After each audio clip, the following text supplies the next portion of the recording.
I have a message. I have a message for President Macron. Today, Israel is defending itself on 7 fronts against the enemies of civilization.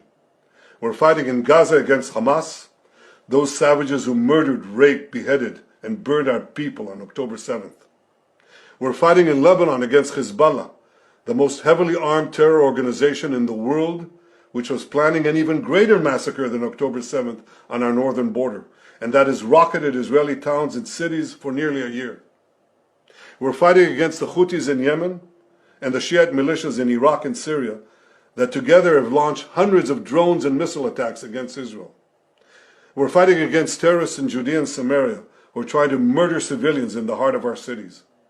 And we're fighting against Iran, which last week fired over 200 ballistic missiles directly at Israel, and which stands behind the 7-front war against Israel.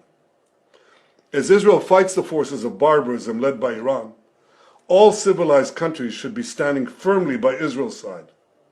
Yet President Macron and some other Western leaders are now calling for an arms embargo against Israel. Shame on them. Is Iran imposing an arms embargo on Hezbollah, on the Houthis, on Hamas, and on its other proxies? Of course not. The axis of terror stands together. But countries who supposedly oppose this terror axis call for an arms embargo on Israel. What a disgrace. Well, let me tell you this. Israel will win with or without their support. But their shame will continue long after the war is won. For in defending ourselves against this barbarism, Israel is defending civilizations against those who seek to impose a dark age of fanaticism on all of us. Rest assured, Israel will fight until the battle is won, for our sake and for the sake of the peace and security of the entire world.